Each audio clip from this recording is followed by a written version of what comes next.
No one served longer in Congress than Robert Byrd. He spent 6 years in the House and the last 51 in the Senate, representing the state of West Virginia. He died early this morning. He was 92 years old. Byrd was the longtime majority leader of the Senate. When he stepped aside in 1989, he took over the powerful Appropriations Committee. Within 2 years, he had already steered more than $1 billion in federal funds to West Virginia. Much of that used to build highways and buildings that were often named after him. For more detail on Byrd's contributions and what his death now means for the makeup of the Senate, we are joined by our chief Washington correspondent, Peter Cook. Peter.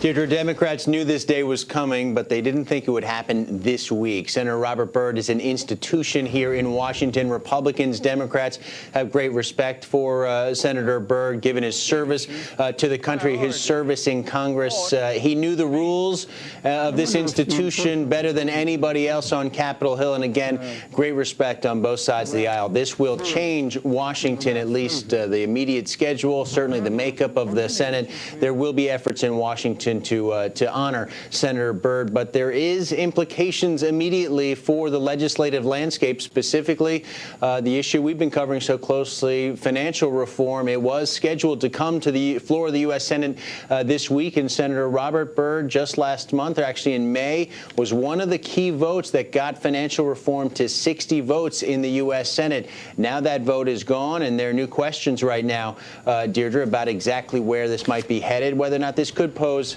some substantial problems for trying to get this legislation passed. Peter, this seems to recall what we saw with the death of Senator Kennedy with health care reform.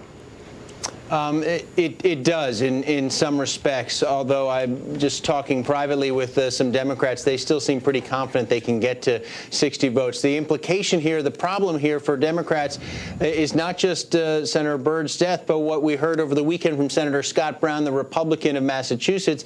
He also was one of the 60 votes who advanced the Senate financial reform bill back in May. He indicated over the weekend that although his own personal concerns were addressed in the legislation dealing with hedge funds and private equity investment on the part of banks, there were additions to the bill, and especially a $19 billion levy imposed on the largest financial institutions, that he cannot say with certainty that he's prepared to back the legislation. You lose Senator Brown's vote, and now you lose Senator Byrd here, his death, and you don't get to 60. So that's some of the math people are going to be looking at.